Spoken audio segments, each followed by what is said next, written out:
Good morning Shri કન્યા primary વિદ્યાલય ધોરણ 6 વિષય ગણિત. હવે આપણે જોઈએ ચેપ્ટર નંબર 9 માહિતીનું નિયમન. એમાં આપણે ઘણા ખરા દાખલાનો અભ્યાસ કરી ગયેલા છીએ, ઘણા ખરા આલેખ જોયેલા છે. આપણે હાલ પહોંચેલા છીએ તે બાજુ આપણે ગ્રાફ જોઈએ.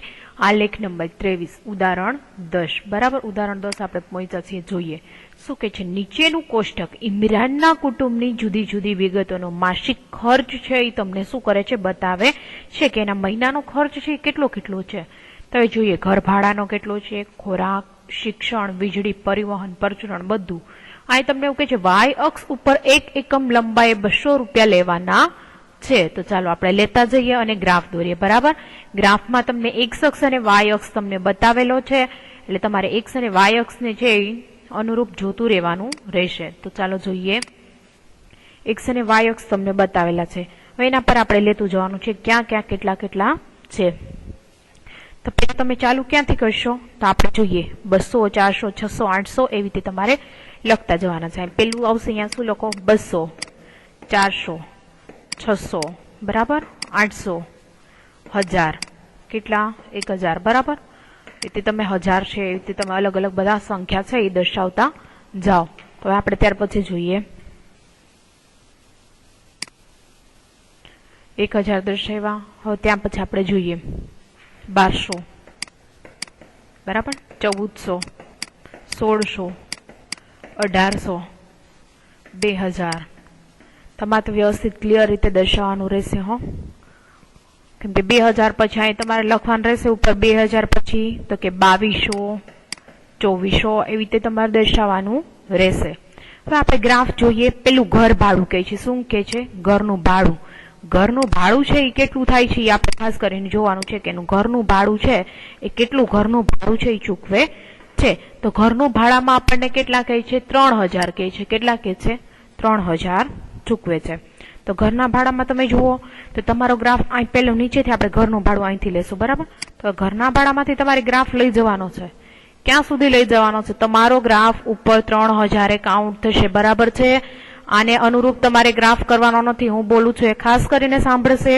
તમારો ગ્રાફ જ્યાં 3000 ટચ થતો, અહીંયા આપણે 2200 છે, હજી ઉપર તમે લખશો એટલે 3000 જ્યાં તમારો ગ્રાફ ટચ થાય છે ત્યાં તમારે ઘરનું ભાડું આવશે.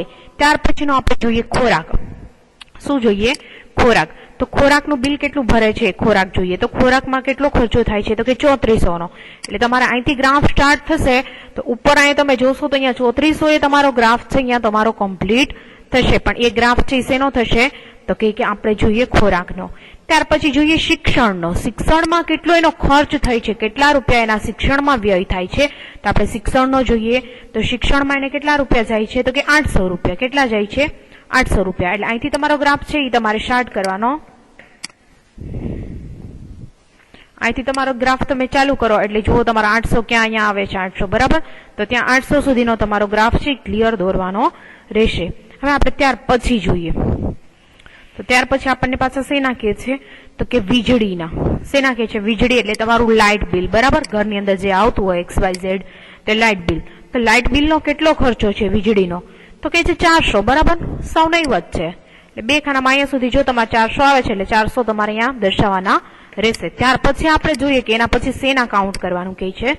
તો કે પરિવહન. પરિવહન એટલે શું? કે વાહન વ્યવહારનો કોઈ પણ જાતનો એનો ખર્ચો થતો હોય તો પરિવહનનો ખર્ચો કેટલો છે? 600. એટલે અહીંથી તમારો ગ્રાફ ચાલુ કરવાનો. 600 જ્યાં આવતો હોય ત્યાં સુધી તમારે પરિવહનનો દર્શાવવાનો રહેશે.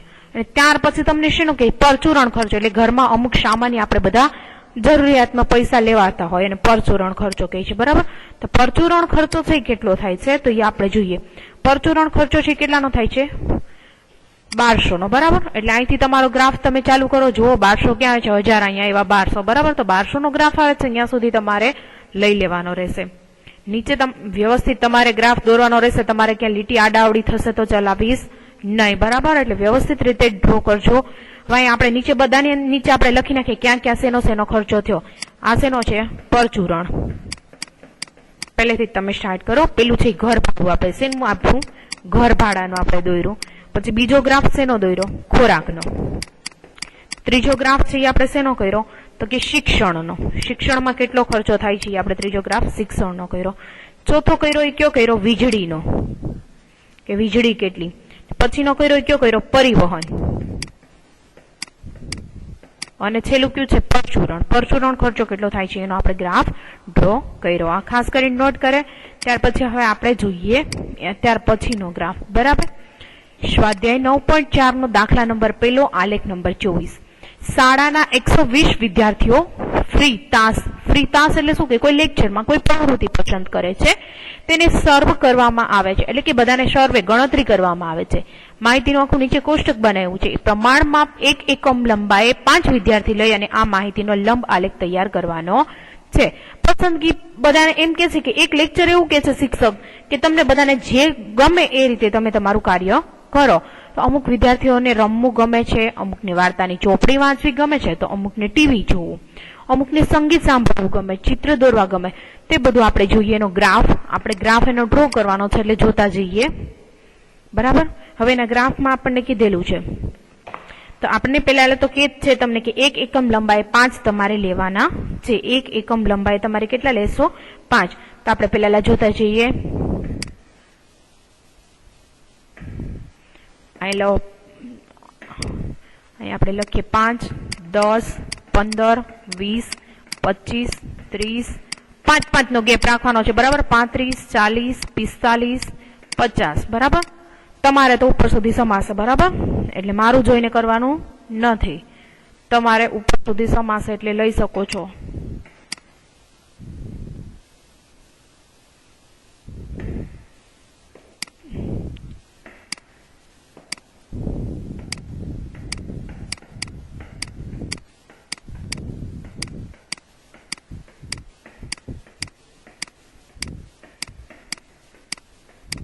બરાબર. ત્યાં 55 સુધીનો મેં ગ્રાફ લીધેલો છે. હવે જોઈએ આપણે પેલું શું કે છે, આપણે એનું ગ્રાફમાં જોવાનું છે કે એમ કે છે કે રમવું કેટલા જણાને પસંદ છે? તો કે 45 જણાને છે એ રમવું પસંદ છે, એવું કે છે કે 45 જણાને છે એ રમવું ગમે છે. તો હવે આપણે જોઈએ કે 45 જણાને રમવું ગમે છે. અહીંથી આપણે નીચેથી ગ્રાફ ઉપાડીએ. બરાબર. એટલે 45 જ્યાં આવતા હોય ત્યાં આપણે શું કરશું? સ્ટોપ કરશું. તો અહીંયા 45 આવે છે આપણે સ્ટોપ કરીએ. બરાબર. આ શેનો ગ્રાફ થયો? તો કે રમવાનો. બરાબર. કે આટલા જણાને 45 જણાને રમવું ગમે છે એ આપણે કાઉન્ટ કરી શકીએ. ત્યાર પછી આપણે જોઈએ કે વાર્તાની ચોપડી વાંચવી. બરાબર. ચોપડી વાંચવી છે કેટલા લોકોને પસંદ છે કે ચોપડી વાંચવી એને ગમે છે? તો આપણે જોઈ શકીએ કે વાર્તાની ચોપડી વાંચવી છે કેટલાને ગમે છે? 30 જણાને.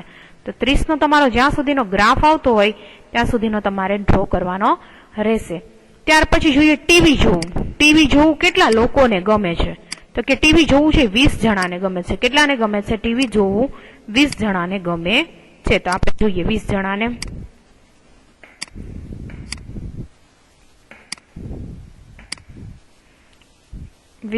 ગમે છે એટલે અહીંથી આપણે લઈએ.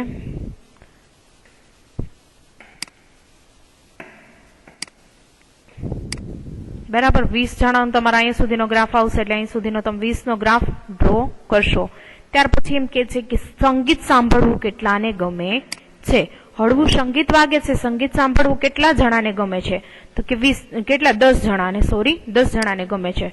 તો આપણે સંગીત સાંભળવામાં આપણે ક્યાં સુધીનો 10 નો ગ્રાફ લેશું? ક્યાં સુધીનો લેશું ગ્રાફ? 10 નો ગ્રાફ લેશું કે 10 જણાની છે સંગીત સાંભળવું ગમે છે. અને ત્યાર પછીનું આપણે જોઈએ તો ત્યાર પછીનું શું કે છે? ચિત્ર દોરવું. તો ચિત્ર દોરવાનું છે એ કોમ્પિટિશન હોય છે તો કેટલા જણાને એમાં ભાગ લે છે, કેટલા જણાને એમાં ઇન્ટરેસ્ટ પડે છે? તો કે 15 જણાને. એટલે અહીંથી તમારો ગ્રાફ તમે સ્ટાર્ટ કરો તો અહીંયા સુધી બરાબર તમારો ગ્રાફ ડ્રો થાય. હવે એમાં શું છે? તમારે નીચે નામ નિર્દેશન વ્યવસ્થિત રીતે કરી દેવાનું કે કયું શેનું છે. બરાબર. હવે જોઈએ પહેલામાં આપણે લખશું રમવું. શેનો ગ્રાફ આપણે દોર્યો છે? રમવાનો. બરાબર. નીચે તમારે લખવાનું છે. આ તો મારે ગ્રાફમાં મેળ નથી આવતું એ રીતે. બરાબર. બાકી તમારે તો નીચે જ લખવાનું છે. આ શેનો છે? વાર્તાની ચોપડી. વાર્તાની ચોપડી આટલા લોકો વાંચે છે. પછી ત્યાર પછીનો ગ્રાફ છે શેનો છે? ટીવી જોવું. કેટલા જણા ટીવી જોવે છે એનો ગ્રાફ છે. પછીનું શું છે? સંગીત સાંભળવું. કે સંગીત સાંભળવું કેટલાને? તમારે લોકોને નીચે લખવાનું છે. બરાબર. ત્યાં ઉપર ક્યાંય લખવાનું નથી. અને આ છે શેનો છે? કે ચિત્ર દોરવું. ચિત્ર દોરવું કેટલાને ગમે છે એનો છે કે ચિત્ર દોરવું આટલા લોકોને ગમે છે. ત્યાર પછીનો આપણે જોઈએ તો શું કે છે? લંબ આલેખ પરથી નીચેના પ્રશ્નનો જવાબ લખો. કઈ પ્રવૃત્તિને વિદ્યાર્થીઓ રમત સિવાય વધારે પસંદ કરે છે? તો કઈ પ્રવૃત્તિ એવી છે કે રમવા સિવાય વધારે પસંદ કરે છે? તો રમવું કેટલાને ગમે છે? 45 જણાને. પછી એક કઈ બીજી એક્ટિવિટી છે કે જે વિદ્યાર્થી વધારે પસંદ કરે છે? તો આપણે જોઈએ વાર્તાની ચોપડી વાંચવી. કઈ? તો કે વાર્તાની ચોપડી વાંચવી. કેમ કે કેટલા જણાને વાર્તાની ચોપડી વાંચવી ગમે છે? તો કે 30 જણાને વાર્તાની ચોપડી વાંચવી ગમે છે. જ્યારે રમવું છે એ 45 જણાને ગમે છે, પણ વાર્તાની ચોપડી વાંચવી છે એ 30 જણાને ગમે છે. હવે જોઈએ, બરાબર. એ મેં તમને આગળનો આખો ગ્રાફ કીધો, એ આગળનો આખો ગ્રાફ જ છે. જો તમને અહીંયા આખો કમ્પ્લીટ કરેલો છે એટલે તમે આના પર જોઈ શકો છો કે આટલું રમવું ગમે છે, આટલાને વાર્તાનું વાંચન કરવું ગમે છે, બાજુમાં એટલું છે એ બધાને જોઈ શકો છો. પેલો રમવાનો છે, વાર્તાનું વાંચન, ટીવી જોવું, સંગીત સાંભળવું અને ચિત્ર દોરવું. બરાબર, આ રીતે તમારે ગ્રાફ ડ્રો કરવાનો રહેશે. બરાબર. ત્યાર પછીનો આપણે જોઈએ 9.4 દાખલા નંબર 2. એક દુકાનદારની સળંગ 6 દિવસ દરમિયાન વેચેલી ગણિતની ચોપડીઓ છે. ગણિતની બુક્સ વાંચે છે. બરાબર. રવિ, સોમ, મંગળ, બુધ, ગુરુ, શુક્ર તમને આપેલા છે. તો એ વેચેલી ચોપડીઓની સંખ્યા છે કે એને કેટલી કેટલી ચોપડીઓ વેચી છે તે હવે આપણે દર્શાવવાનું રહેશે કે એને કેટલી કેટલી ચોપડીઓ વેચી છે. જોઈએ આપણે નીચે ગ્રાફમાં. બરાબર. ગ્રાફમાં તમારે કાઉન્ટ ક્યાંથી કરવાનું છે? જોઈએ આપણે એક્સ અક્ષ ઉપર તમારે શું દર્શાવવાનું છે? દિવસ દર્શાવવાનો છે. રવિ, સોમ, મંગળ, બુધ, ગુરુ, શુક્ર. બરાબર. એવી જ રીતે જ્યારે તમે વાય અક્ષ ઉપર જોશો તો અહીંયા તમારે શું દર્શાવવાનું રહેશે? 0, 1, 2, 3, 4 સોરી 0 થી કાઉન્ટ કરશો 10, 20, 30, 40, 50, 60. બરાબર. ગણિતની ચોપડીઓનું વેચાણ કેટલું થયું છે એ દર્શાવવાનું રહેશે. તો પેલું આપણે જોઈએ રવિવારે. બરાબર. રવિવારે આપણે એને જોઈએ તો એને કેટલા બુક્સ વેચે છે રવિવારે? તો રવિવારે તમે એનો ટાર્ગેટ કહી શકો કે 65 બુક્સ વેચે છે. તો જો અહીંયા તમે વચ્ચે મિડલમાં જોશો કે 65 ક્યાં સુધી લે છે ગ્રાફ એ. પછી ત્યાર પછીનું બીજું જોશો સોમવારે કેટલી બુક્સ વેચે છે? તો કે 40. બરાબર. એટલે 40 આપણે ગ્રાફ લેશું. મંગળવારે તમે જોઈ શકો છો 30 બુક્સ વેચે છે. જ્યારે બુધવારે તમે જોશો તો બુધવારનો ગ્રાફ તમને ક્યાં બતાવે છે? તો બુધવારનો તમે ગ્રાફ જોઈ શકો છો 50 તમને બતાવે છે. ત્યાર પછી જુઓ તો ગુરુવારનો ગ્રાફ છે એ તમને 20 બતાવે છે. અને શુક્રવારનો ગ્રાફ છે એ તમને ક્યાં બતાવે છે? 70 તમારો ગ્રાફ છે એ બતાવે છે. તો આ રીતે તમે ગ્રાફ આખો છે એ ડ્રો કરવાનો રહેશે. આમાંથી ખાસ કરી જોઈ અને વ્યવસ્થિત રીતે દોરવો. બરાબર. આજના લેક્ચરમાં છે એ આપણે અહીંયા સુધીનું રાખશું. બાકીનું છે એ આપણે નેક્સ્ટ લેક્ચરમાં જોશું. બરાબર. Thank you.